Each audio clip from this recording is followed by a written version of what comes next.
नमस्कार, the earth news देख रहे हैं आप। मैं हूं आपके साथ उपमा शर्मा। अर्थ न्यूज़ के इस विशेष कार्यक्रम में आपका स्वागत है।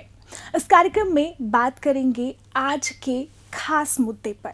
जिस तरह से आप जानते हैं कि इस समय इलेक्शन कमीशन की टीम जम्मू कश्मीर के 3 दिवसीय दौरे पर है और इस बीच आज इलेक्शन कमीशन की टीम जम्मू आने वाली है, जिसको लेकर पहले से ही सरगर्मियां तेज हो गई हैं। कल इलेक्शन कमीशन की टीम ने श्रीनगर में कुछ राजनीतिक दलों से मुलाकात की और उनका चुनाव पर क्या मत है, क्या विचार हैं, इसके बारे में उनसे चर्चा की। जैसे कि आप सब लोग जानते हैं कि पिछले लगभग 10 वर्ष से जम्मू कश्मीर में चुनाव नहीं हुए हैं और यहाँ के लोग और राजनीतिक दल पिछले काफ़ी समय से ये मांग कर रहे थे कि यहाँ पर जल्द से जल्द चुनाव करवाए जाएं।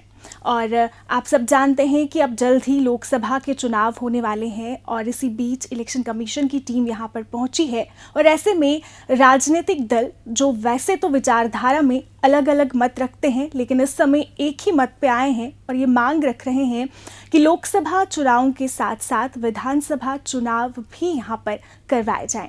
सुप्रीम कोर्ट ने भी कुछ समय पहले ये दिशा निर्देश दिए थे कि सितंबर से पहले जम्मू कश्मीर में विधानसभा के चुनाव करवाए जाएं, ताकि यहाँ पर एक चयनित सरकार हो। और जिस तरह से लोग ये चाहते हैं कि बहुत सारे ऐसे मुद्दे हैं जो अटके हुए हैं और लोग ब्यूरोक्रेसी में ज़्यादा विश्वास भी नहीं रखते, ये चाहते हैं कि यहाँ पर उनकी चुनी हुई सरकार हो जो उनके मुद्दों को सुने, उनके मसलों को हल करे। और इसको लेकर सुप्रीम कोर्ट ने भी निर्देश दिया है और ऐसे में अब ये आवाज़ें ज़्यादा उठने लगी हैं कि यहाँ पर जल्द से जल्द चुनाव करवाए जाएं। लोकसभा चुनाव तो होने ही वाले हैं, इसके साथ साथ ही विधानसभा चुनाव भी हो, ताकि यहाँ पर भी एक चुनी हुई सरकार हो। और साथ ही साथ इसको लेकर अलग अलग जो विचार हैं वो रखे जा रहे हैं और अलग अलग जो सजेशंस हैं वो इस समय इलेक्शन कमीशन को दी जा रही है।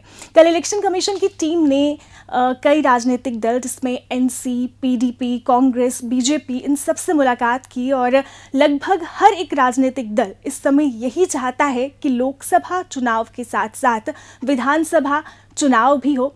और इसमें ये भी कहा जा रहा है कि जिस तरह से माननीय प्रधानमंत्री नरेंद्र मोदी पिछले काफ़ी समय से वन नेशन वन इलेक्शन का स्लोगन लेके चल रहे हैं और कुछ नेताओं का ये भी कहना है कि स्लोगन की शुरुआत जम्मू कश्मीर से ही क्यों ना की जाए। यहाँ पर लोकसभा के साथ साथ अगर विधानसभा के भी इलेक्शंस होते हैं तो एक तो इकोनॉमिकली बर्डन जो है वो कम होगा, क्योंकि अगर एक ही साल में 2 बार चुनाव करवाए जाएंगे तो फाइनेंशियल कंडीशन पर इसका असर होगा। और अगर दोनों ही चुनाव एक साथ करवाए जाते हैं तो जो इकोनॉमिक बैलेंस है वो भी बना रहेगा। जैसे कि इस समय जम्मू कश्मीर में टूरिज्म सेक्टर को बढ़ावा देने के लिए काफ़ी कुछ किया जा रहा है, बहुत सारे टूरिस्ट यहाँ पर आ रहे हैं और ऐसे में एक ही दफ़ा अगर ये इलेक्शंस होंगे तो हर लिहाज से बेहतर रहेगा।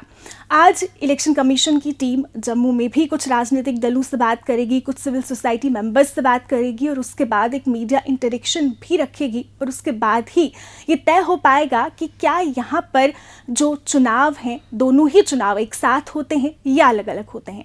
ऐसे में आपके इसके बारे में क्या विचार हैं, आप क्या मत रखते हैं और क्या आपको लगता है कि विधानसभा चुनाव और लोकसभा चुनाव दोनों ही एक साथ होने चाहिए, और अगर होने चाहिए तो क्यों? कमेंट करके हमें ज़रूर बताइए। तो फिलहाल के लिए मुझे दीजिए इजाज़त और देखते रहिए द अर्थ न्यूज़।